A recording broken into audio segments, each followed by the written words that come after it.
Gente, boa noite. Prazer estar aqui de novo para as nossas palestras semanais. Com bastante gente ao vivo aqui, finalmente. Isso é um alívio ver vocês aqui. E o pessoal aí de casa também, espero que esteja me escutando e que a gente possa ter uma noite agradável aqui com a palestra. E fica o convite para que vocês venham presencialmente, até porque nós já estamos aqui numa retomada final, não é, André? Já para não só as palestras, mas também para a abertura dos passes e toda aquela atividade de sempre do Caritas, que eu acho que é muito importante. Nada como o contato humano. Boa noite, Márcio. Tudo bem? Bom, nada como o contato humano. Eu acho que a partir do momento que nós estamos vinculados a uma fé, podemos estar juntos aqui trocando, é uma energia a mais aqui, né, que circula e que nos faz bem. Às vezes a gente fica ali só em casa e fica parado ali pensando na nossa rotina, nos nossos problemas ou nos nossos desejos e acaba que nos circulamos muito aquela energia, fica tudo muito concentrado ali na nossa esfera psíquica, não é? E nós vamos tornando aquilo um processo, digamos assim, mais difícil de ser manipulado. Então, ele demora mais para se desenvolver. E, às vezes, espairecer um pouco, sair um pouco de casa, trocar com outras pessoas, ter uma troca de energia, você espairecer a sua mente e sair um pouco daquele seu foco cotidiano também, ou daquele seu vínculo cotidiano, faz com que você acabe por enxergar outras possibilidades, né? E a palestra hoje realmente é bem dentro desse tema, sobre as nossas possibilidades, que são muito grandes, muito grandes. E eu diria que praticamente nós não usamos nem 1% das nossas potencialidades nessa jornada. Muito menos disso até. Porque, como já sabemos, como espíritas da própria leitura do Evangelho, lá diz, sois deuses. E nós, na verdade, somos centelha divina. Somos parte da criação. Somos parte do Criador. Temos as mesmas potencialidades que o Criador, porém, de uma forma ainda primária, numa forma latente, a se desenvolver. Então, nós estamos num processo de sucessivos estágios, que são estágios evolutivos, e que, no momento atual, cada um de nós é um pouquinho melhor do que já foi lá atrás. Ah, mas eu ainda faço as mesmas coisas, às vezes eu acho que eu continuo errando na minha atitude em relação a isso ou aquilo, nos meus pensamentos. Mas, a partir do momento que você começa a pensar diferente, já se questionar quanto a isso, você já deu um passo adiante.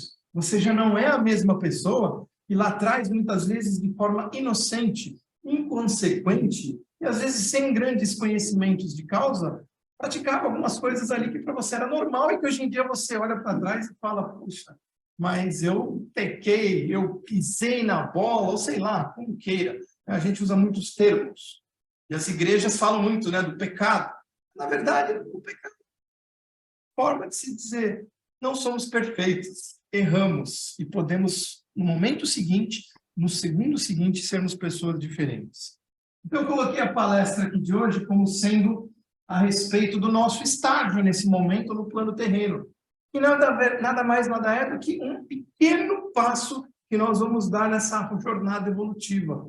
É um primeiro passo para um momento melhor, ou um primeiro passo de muitos que serão dados daqui para frente. Porém, muitos passos foram dados antes. Às vezes, marcamos passo, nos estagnando, reprimindo a nós mesmos com insegurança, com inércia, com medo de errar, não é? E o errar faz parte do aprendizado, não é? Quanto mais se erra, a tendência é que se tenha maiores possibilidades de acerto dali para frente. Se você não errar nunca, porque você não fez nada, concorda? Não é verdade, André? Você nunca fiz nada, fiquei ali parado. E inerte eu não evoluo, eu não cresço, eu não me torno alguém melhor. Então, eu coloquei aqui uma pergunta, e o Eric von Däniken, através de vários estudos, pesquisas, viagens, ele fazia muitas viagens, ele começou a observar algumas coisas aí da arqueologia, da história, de imagens, de construções pré-históricas, e ele criou uma teoria em que ele questiona o leitor a respeito da possibilidade de, na verdade, os deuses serem astronautas, os deuses serem alienígenas, das grandes construções, como as pirâmides, por exemplo, terem sido construídas por inteligências extraterrestres, de uma evolução muito acima daquela momentânea de tempos passados, de eras passadas da humanidade, e que em determinados momentos vieram aqui e auxiliaram aquela humanidade ainda primitiva no seu aprendizado de como lidar com o planeta, como construir coisas, como se alimentar, como crescer, como aprender, trouxe conhecimento. E foi com que isso trouxe muitas civilizações que acabaram florescendo, até hoje nos trazem imagens impressionantes, na verdade. Eu, por exemplo, falar do Egito Antigo, aquelas pirâmides magníficas, aquelas câmaras mortuárias com labirintos, toda aquela construção geométrica planejada, como é que pode ser feito aquilo por um povo primitivo que mal tinha instrumentos para isso? Não é? E aí, segundo muitos estudos arqueológicos atuais, as civilizações antigas eram muito mais avançadas do que nós imaginávamos. Porque muito provavelmente havia algum tipo de permutação que pode ter até um lado material, mas, no meu ver, vem muito da parte espiritual. Não é? Na verdade, espíritos de luz que aqui estiveram. E de alguma forma material eles estiveram aqui, nós não sabemos. Nós não temos provas reais. Se eles eram, ou se eles são, hoje em dia, inclusive, existem avistamentos espaçonaves e tudo mais, extraterrestres que vêm aqui interagir conosco, ainda não estamos no momento de conclusão plena. Mas que há algum tipo de interação, isso sim. Porque diversas civilizações cresceram de uma forma, no passado, que hoje em dia ainda é inimaginável acreditar como fizeram tais construções, como descobriram tais coisas. Se você observar as construções do Império Romano, com aquedutos, com todas aquelas estruturas dos coliseus, dos teatros, incrível. Então, algum tipo de inteligência acima da maior parte dos habitantes daquele momento estava presente aqui. Se ela veio de forma materializada ou imaterial, fica a pergunta. E aí você observa os traços que o autor do livro encontrou durante a sua peregrinação por diversos países, pesquisas e estudos arqueológicos. Ali, ó, no Reino Unido, aquelas pedras, aquela formação de Stonehenge. Aqui na América do Sul, as ilhas de Nazca, só puderam ser vistas por imagens aéreas, coisas de séculos e séculos atrás. Como que fizeram aquelas imagens de uma forma tão simétrica, geométrica? Os moais da Ilha de Páscoa. Não é? Então, você fica pensando como foi esse processo de permutação de intelectualidade, de povos para povos, se realmente nós temos aí, digamos, influência extraterrestre. E eu viria de um lado mais simplista, o extraterrestre pode ser o espírito de um outro corpo. Por que não? Nós, como espíritas, estudamos que existem diversas moradas na casa do Pai. Existem vários planos reencarnatórios. Um espírito vindo de uma outra morada deixa de ser um extraterrestre, concorda? Certo? Tem uma certa lógica. Talvez não seja dessa forma material como muitos acreditam. E que em um determinado momento nós teríamos o tal do contato. Talvez esse contato já esteja acontecendo há séculos e séculos por vias internas. E hoje, como espíritas, nós dizemos que isso é por vias mediúnicas. E aí, voltando à nossa jornada, o porquê de nós estarmos aqui, daquele empurrãozinho que a gente teve lá no passado, nas civilizações antigas, e que eu acredito que hoje em dia ainda nós temos, né? As grandes descobertas da tecnologia surgem assim, de repente, não é? Depois da Segunda Guerra Mundial, não é, Eduardo? Quanta evolução aconteceu no plano terrestre, assim, mas de uma forma muito rápida. Em 60, 70 anos, nós tivemos uma evolução que superou séculos e séculos da história da humanidade. E aí você fala, do nada? Então, há uma intuição, muito provavelmente, de espiritualidade, da espiritualidade mais avançada. E por que não poderiam ser os extraterrestres? E aí, na nossa jornada evolutiva, aqui neste plano terrestre, encarnados nesse momento, necessitando aprender, necessitando construir, receber aquele pãozinho que lá no passado as civilizações antigas receberam para florescer a civilização dos humanos e prosperarem as cidades, o crescimento e a população, criando novas oportunidades e novos espíritos virem habitar esse plano terreno para o aprendizado, para essa jornada evolutiva. Qual que é o objetivo que nós devemos atingir? Bem, eu coloquei ali para vocês. Dizem certas filosofias que transcender a matéria e captar do poder cósmico as mais lindas idealizações, plasmando as mesmas na dura matéria, são a rocha árdua a ser esculpida em nossas jornadas terrenas. Então, veja bem, eu acho que nós podemos chegar no meio termo. Olá, nós podemos chegar no meio termo. Nós aqui, como humanos, como espíritos mortais encarnados, nós estamos no meio termo. Nós vivenciamos o reino animal e vivenciamos o reino espiritual. Nós vivenciamos o reino espiritual quando nós nos elevamos dos problemas, erguemos o pensamento e solicitamos ajuda. Quando você diz, Deus, seja lá quem ou o que é você, me ajude. Eu preciso de novos caminhos, preciso de novas ideias, eu preciso de força, preciso de energia, eu preciso construir algo diferente que beneficie a mim e aos que estão ao meu redor. E é esse momento em que nós nos conectamos. Nós nos conectamos e saímos um pouco daquela esfera comum do reino animal e transcendemos acima dessas paixões humanas e idealizamos algo melhor. E dessas ideias as coisas se constroem.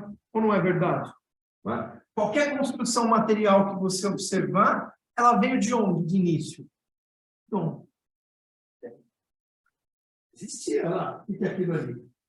É o Museu do Louvre, né? Aquilo foi construído a partir da ideia de alguém.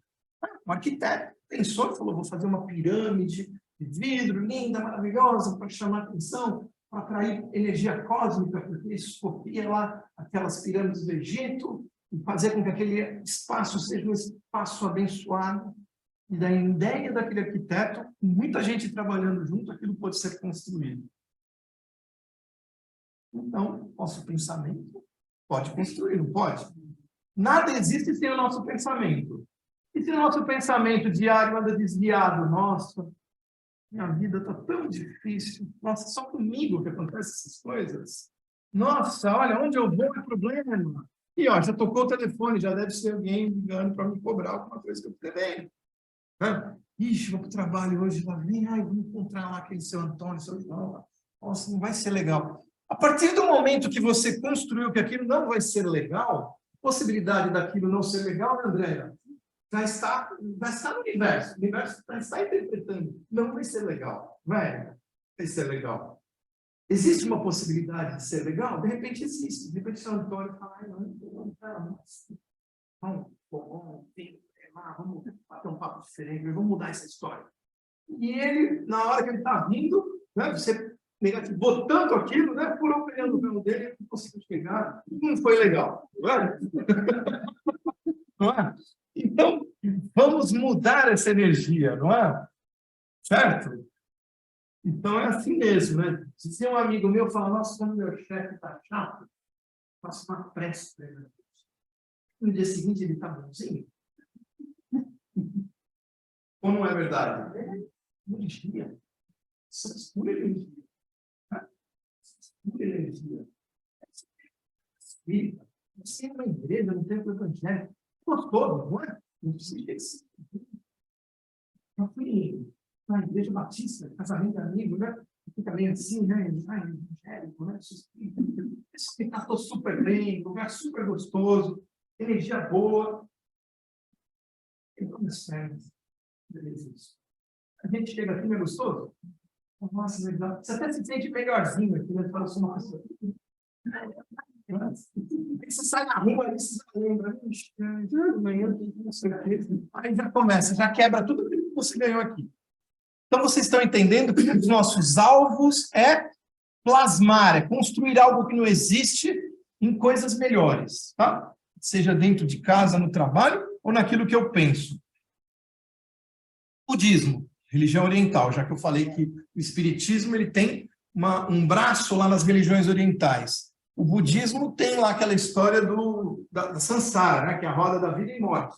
E você encarna, desencarna, encarna, desencarna, encarna, desencarna, até que aí chega um momento que você vira uma banda de rock? Não, não é.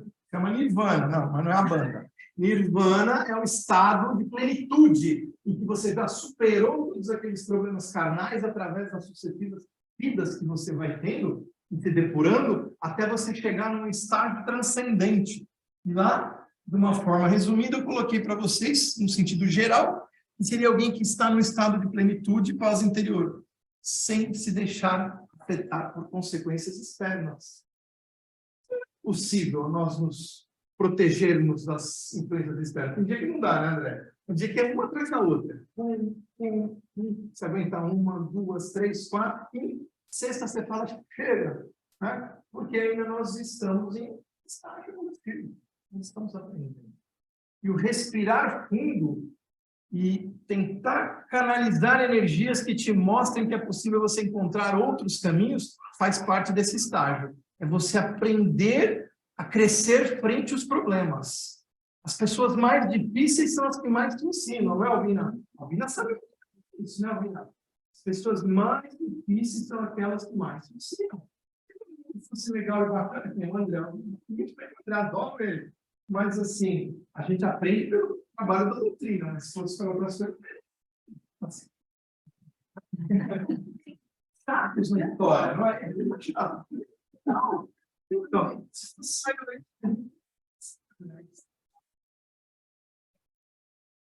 Então, para mim, eu retorno para ele, e a gente cresce, porque eu aprendo com ele e ele comigo. E aqueles piores são os que mais ensinam. Essa é a escola da vida. Né? E nós não somos essa flor toda que a gente às vezes acha que é. Né? Então, vamos pensar a respeito disso. O que o Espiritismo pensa?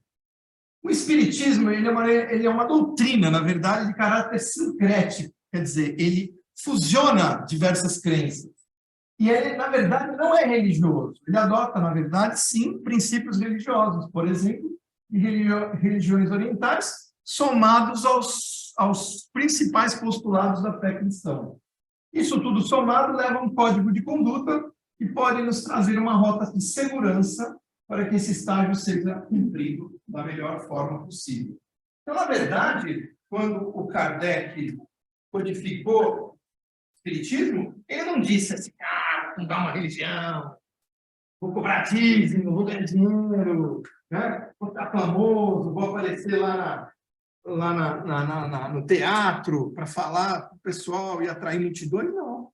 Ele simplesmente, através de observações, através de fenômenos mediúnicos, através da sua moral cristã, que ele já tinha um conhecimento pleno do cristianismo, ele era um pedagogo, ele tomou diversos outros tipos de informações de outras religiões, principalmente das religiões orientais, como o budismo, por exemplo, e criou um código de conduta. E uma doutrina que tem como base fundamental o cristianismo, sim, mas não é uma religião, e sim uma doutrina. Né? No Brasil, nós falamos que é religião, mas praticamente no mundo inteiro é conhecido apenas como uma doutrina. Uma doutrina de transformação moral. É aquela doutrina que vai nos ajudar nesse estágio evolutivo e vai tentar nos ajudar a nos conduzir a nós mesmos a caminhos melhores, a trilhas melhores, a trilhas mais seguras, a trilhas com menos percalços, a trilhas com desvios mais suaves, que às vezes podem ser rotas alternativas, quando tudo parece impossível. Quando abre aquela cratera, né, no meio da estrada, e você fala, e agora? Calma, tem uma madeirinha ali que você colocar, faz uma pontezinha. Espera um pouquinho, de repente você desce um pouquinho, depois você sobe de novo. Não é? Não tem aquela que o pessoal fala, às vezes é melhor dar um passo para trás. Um passo para trás, reagrupa, de novo. Certo. Às vezes a gente vai naquela ansiedade, cai no buraco e se arrebenta inteiro. E aí a retomada é muito mais difícil. Certo, seu Luiz? Que a gente se afoba demais, né? Diga aqui a Érica, né, Érica? A gente se afoba demais e aí já era, né? E para começar de novo, né? Então, vamos pensar. Continuando. Vamos falar do alvo supremo, né? Ela vai a barrinha chatinha e fica ali, mas acho que ela não cortou nada dessa vez. Cortou? Não. O alvo supremo. Engrandecer-se de vida em vida. Esclarecer-te pelo estudo, purificar-te pela dor, adquirir uma ciência mais vasta, qualidades sempre mais nobres. Eis o que está reservado. Fui eu que disse. Foi Leon Denis, contemporâneo de Kardec, da França, de mais de 150 anos atrás. Um dos seus livros, que é o livro O Porquê da Vida, um livro filosófico. E ele filosofa sobre esse alvo supremo. Qual que é o alvo? É o alvo nós sermos melhores no dia seguinte. E através de tudo que nós temos ao nosso redor, nós vamos conseguir atingir o alvo de uma forma mais fácil. Nós temos conhecimento já pré-estabelecido. Nós temos os companheiros de jornada que nos ensinam com seus erros e com seus acertos e que nos desenvolve a capacidade de amar mais, mesmo sendo feridos muitas vezes. Deus nos dá inteligência para que nós possamos construir através de ideias novas, coisas melhores que beneficiem a todos. E tudo que nós fazemos que nos beneficia e não prejudica ninguém, pode também beneficiar mais pessoas. Às vezes a gente acha que é egoísta fazendo isso ou aquilo, mas se você faz bem feito, se você dá um exemplo, se você não fere ninguém, você está ajudando também. Às vezes, praticar é melhor do que falar. Né? A gente fica falando, faça isso, faça aquilo, faça isso. E você vai lá e faz. Pô, alguém olha lá e fala, nossa, ele fez, né? Poxa, eu não fiz. Olha, acho que eu vou fazer. Dá aquela pontadinha de inveja. Nossa, como ele é bom. Como ele é bom. E eu não faço nada, né? Eu fico em casa lá, só no YouTube, no Instagram. Fico lá futricando a vida das pessoas, compartilhando aquele tipo chato de política. O que acrescenta isso?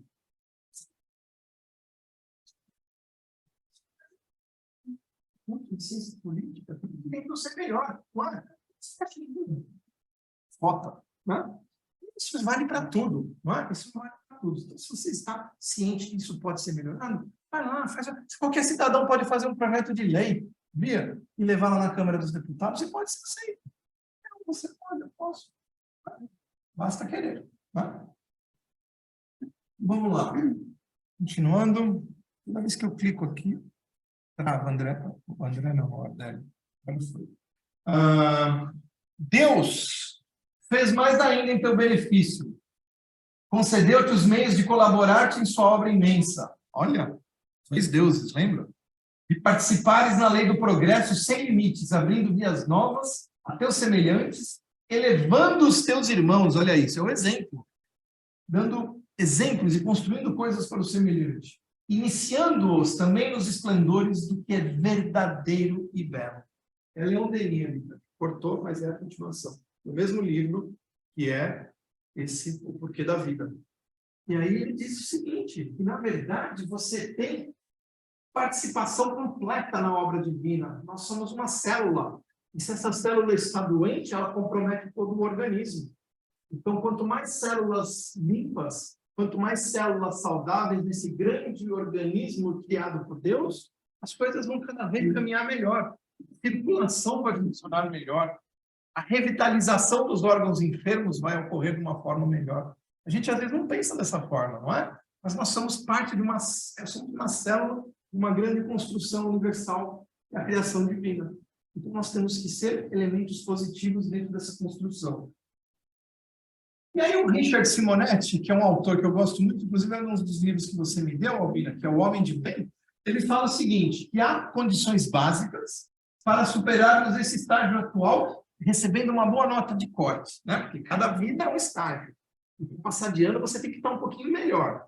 E aí nós estamos nessa encarnação cumprindo algumas matérias aí, DPs do passado, né? Algumas matérias a gente já é melhor, pode ensinar alguma coisinha, outras a gente não tem nem noção. A gente tem que ir lá buscar ainda a informação. Então, ele diz o seguinte, as diretrizes, vamos lá. Retribuir o mal com o bem. Não é? Pô, Jesus já falou esse negócio aí de virar outra face, não é? Não é essa história de virar outra face, não é? Brincadeiras à parte, é retribuir o mal com o bem. Pensem nisso. Defender o fraco contra o forte. Se você tem condições de defender, defenda. Se você tem condições de proteger, proteja. Se você é o exemplo para muitos, que você seja altruísta o suficiente para que esse exemplo seja ainda maior e mais importante nas mudanças positivas nas vidas das pessoas. E muitas vezes você tem que sacrificar os seus interesses à justiça. Sim. E é aquela velha máxima da negação, não é? Bíblia mesmo tem as passagens, né? De negar.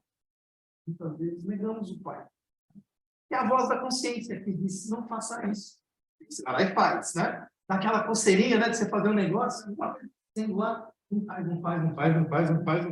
Você vai quebrar a casa. Fica no diálogo. Ai, se pudesse voltar um dia, né? Se pudesse voltar uma hora atrás, eu não teria feito. Você foi avisado, não foi, André? Você não foi avisado, não escutou? Também, né, Pedro? E você, Érico? Já foi escutado várias vezes, né? É incrível, a gente sempre sabe a resposta. Você não sabe a resposta, sempre? Resposta. Você sabe a resposta? Você tem outro. Vai lá.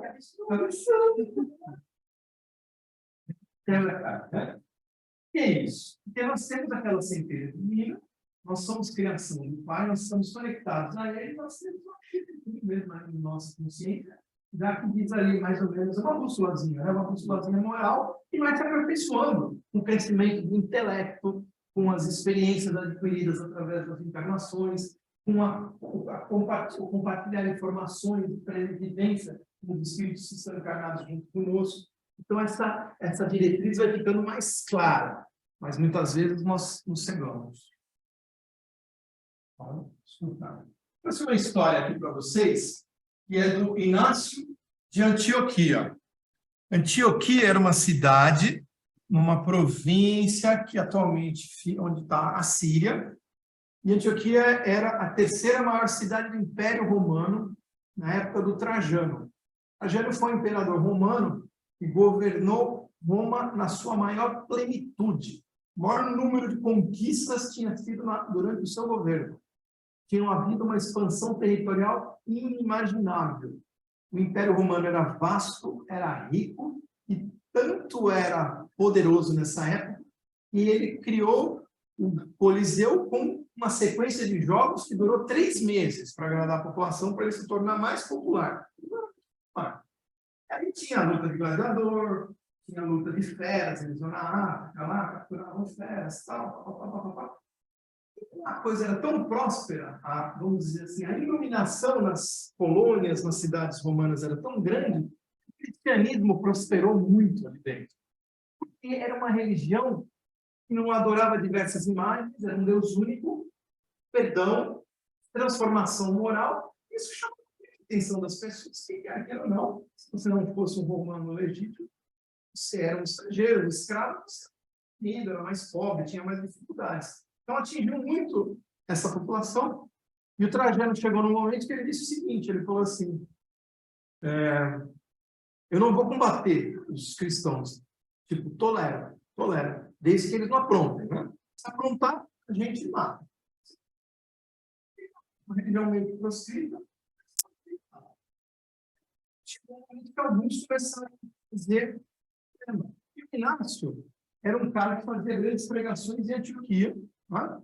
Onde tinha sido, inclusive, feita a primeira pregação cristã do Paulo de Tarso, nessa mesma região. Ele já tinha uma comunidade cristã muito grande.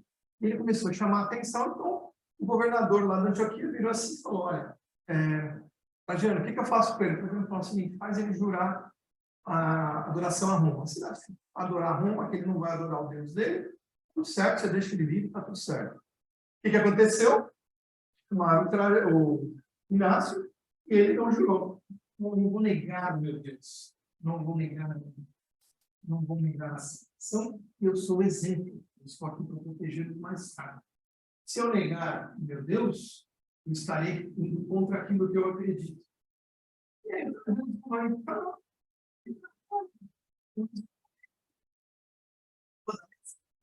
vou dar um exemplo. Você decorado. Foi seu, né? E ele vai ver o que é bom. Está me enfrentando. Aquela peregrinação durou 2 meses. E essa peregrinação, ele foi acompanhado por uns 10 legionários, mais ou menos, 8, 10 legionários, caras fortes e tal, mas ele era, na região dele, considerado uma espécie de nobre, e ele tinha direito a um escravo. E quando era condenado, o escravo era muito nesse trajeto todo, ele ia narrando a saga dele do escravo, tanto que existem várias cartas dele, no cardeal da época, no sentido de contar o que aconteceu. E durante essa jornada, resumidamente, ele teve várias oportunidades, porque as pessoas foram adoradas, nas vilas que ele parava, vinham ver, fazer comida, água, falar com ele, e várias ofertas de tipo, a gente vem salvar. 10 legionários, não desce correr sobre eles. E ele, em nenhum momento, sentiu. Porque aí ele dizia, eu tenho que dar assim, eu estou aqui para defender os mais fracos. Eu estou aqui para defender a moral cristã. E eu vou me sacrificar em nome do Pai, porque eu não posso negar. E ele caminhou, assim, e aí tem uma frase que ele dá para o escriba dele, numa das cartas, e diz que ele era trigo de Cristo moído nos dentes das feras. E ele chegou ao Coliseu, na frente do Trajano, e foi devorado pelos leões. E em nenhum momento ele hesitou. E aquilo que ia ser um exemplo, na verdade, surtiu um efeito contra. O moral cristão aumentou. O exemplo do sacrifício mostrou que é possível, sim, você combater as facilidades do mundo. As coisas fúteis, as coisas terrenas, vãs, de pouca duração, em troca de algo eterno, que era seu direito a encontrar a Deus e trazer a Cristo, a trazer um exemplo àqueles cristãos que acreditavam naquilo que ele dizia. E ele diz isso no seu suplício. Meu espírito se sacrifica por vós, não somente agora, mas também quando eu chegar a Deus.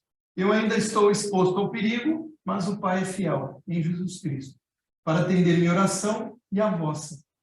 E sejais encontrados nele sem reprovação. E ali, Trajano viveu mal. Ficou decepcionado, terreno. E ali, dali em diante, a fé cristã aumentou ainda mais. Os próprios legionários que o levaram para o suplício, muitos deles se converteram ao cristianismo, depois de conviver com ele durante 2 meses. No próprio dia da arena, muitas pessoas se converteram, de ver aquele suplício, ele não reclamou em nenhum momento. Ele caminhou, digamos assim, convicto de aquilo que tinha que acontecer realmente para dar um exemplo humanos. E ali, menos de 200 anos depois, o cristianismo era a religião oficial de Roma. Esse é o final da história que vocês sabem, né? Certo, Márcio? Então, às vezes a gente nega, né? Às vezes a gente nega a nossa fé. Às vezes a gente se esconde através do medo, da insegurança. Falar, não sei. E esse negar, às vezes, é a gente negar as nossas próprias capacidades, dizendo assim, isso que faz. Isso não é para mim. Você diz que isso não é para você, você está isso para mim. Não, você tem que ter fé como ele. Você tem que caminhar reto. Você tem que acreditar até o fim. O objetivo é esse. Eu vou ser uma pessoa melhor. Eu vou conquistar as coisas que eu acho justas. Seja elas de ordem material, até porque o material é importante, não é verdade? Se você tem uma bela cidade, um belo transporte, tecnologia, medicina, é porque o material é importante. Nós podemos contribuir nisso. Isso não impede que o seu bem material esteja por trás disso, mas desde que ele sempre esteja vinculado à verdade. Verdade que você tem por trás de você. O que você está fazendo é certo.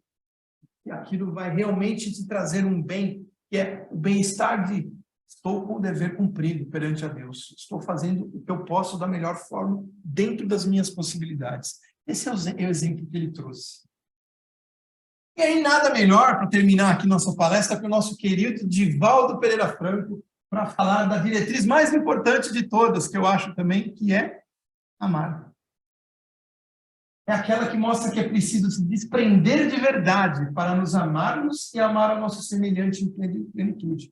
Porque às vezes a gente também não se ama, né? A gente faz as coisas de uma forma inconsequente, achando que o que tem para hoje vai ser assim. Mas, na verdade, será que aquilo é bom para mim?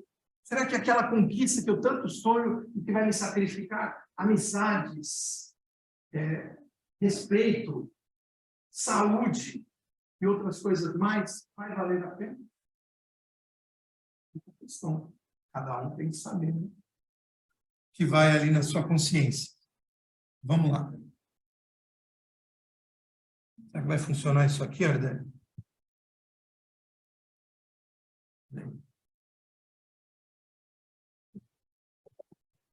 Eu tinha desligado.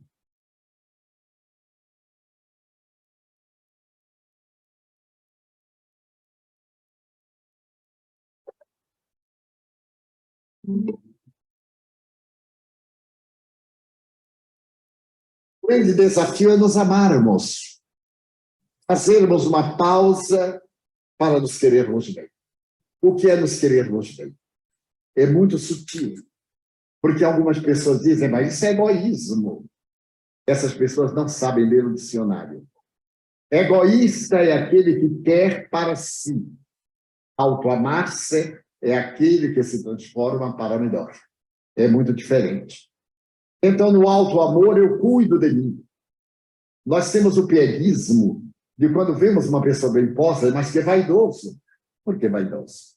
Está cuidando da maquinaria que lhe serve de berço. Temos um computador, temos um aparelho eletrônico, determinados golpes, determinados choques, determinadas quedas, destambelhe o equipamento hipersensível. Nós somos uma máquina eletrônica regida pela consciência, os choques morais, os golpes emocionais, os transtornos internos, as ansiedades não fruídas destambelham os equipamentos sutis dos nossos neurônios e nós nos transformamos. Então, nós necessitamos de iluminar a sombra. Eu tenho inveja de que alguém, porque alguém triunfou, por que não transformar essa inveja no estímulo? Dizer, mas se ele triunfou, e eu estou lamentando não haver triunfado, estou magoado porque ele triunfou. Eu já me perguntei quanto ele pagou para chegar ao triunfo. Não há triunfo sem preço, não há glória sem lágrima, e não há um estado de plenitude sem escuridão. É notável. A doutora Elizabeth Lucas, essa psiquiatra alemã, dizer, depois da escuridão vem a paz. Depois que nós descemos aos nossos conflitos, é que nós conseguimos lidar com eles. Enquanto nós ignoramos, eles nos atormentam. Muita gente anda que nem robô, né? Nem robô assim. Não para respirar um pouquinho, como eu falei, dá aquele passo para trás, olha primeiro do lado, toma a decisão com mais calma, pensa se você está prejudicando alguém, não é? Pensa se está prejudicando a si mesmo, não é? Desenvolve melhor esse amor próprio, que é você também não achar que você é ou um fracasso ou é o melhor de todos, porque nós não somos nenhum nem outro, não é? Em um momento exato não define ninguém, porque alguém que está embaixo agora pode no momento seguinte estar em uma situação melhor apenas por uma mudança de pensamento e atitude. Essa é a dica. E aí a gente fica na dúvida, né? O que nós somos, afinal, de onde nós viemos. E aí eu trouxe umas frases finais, que o correto, então, é a gente sintonizar, posicionar ali nosso pensamento, nossa ação no canal positivo, no canal correto. E as sugestões que eu trago para vocês são bem simples, e é aquilo que eu disse no início, de onde nascem as ideias, né? Da nossa alma, do nosso espírito mortal. E se ela é parte da divindade, ela pode criar. Então, que as ideias que venham sejam as melhores. As ideias negativas, faz assim, ó, passa. Às vezes não vê uns pensamentos meio bobos na cabeça, né? Eu já criei um mecanismo de falar, isso não sou eu que estou pensando. Sai. Porque às vezes a gente capta mesmo, né? A gente fala muito de obsessão do espiritismo. Né? Espíritos obsessores, mas os encarnados são os piores obsessores. Né? Já vem alguém fala um negocinho no seu ouvido ali, né? Você liga ali no programa do Datena,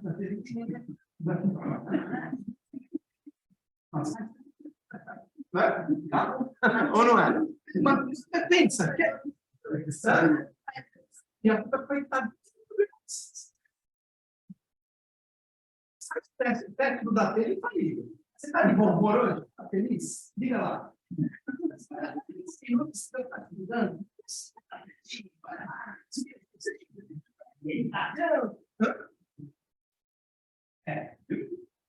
Nós somos piores ainda, viu? Verdade. Viu?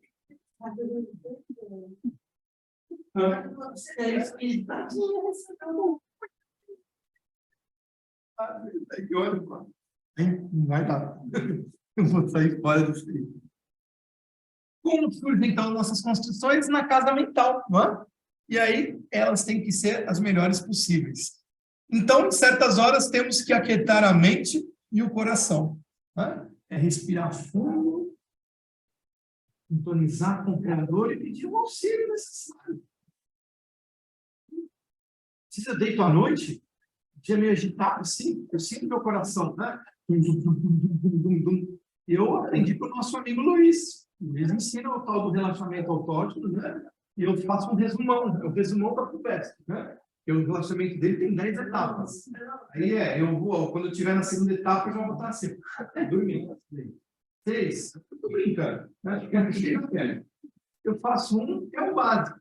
Eu respiro fundo e solto pela boca. 3 vezes. No caso terceiro, que a palpitação para. Não para? Para. A gente tem alguns anos, né? Parece que aquele negócio continue, né?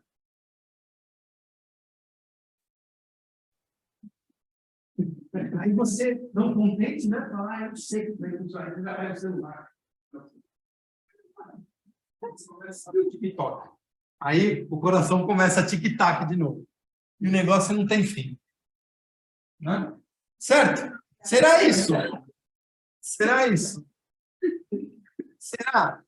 Então, ó, a dica é o seguinte. Tinha uma música de um cantor, os mais antigos vão lembrar, os mais novos não conhecem, mas quem tem YouTube vai achar. Walter Franco. Tudo é uma questão de manter a mente quieta, espinha ereta e o coração tranquilo. Tudo é uma questão de manter a mente quieta, o coração tranquilo e fazer que nem o ET. Obrigado, pai, e pedir ajuda. Certo, gente? É isso aí.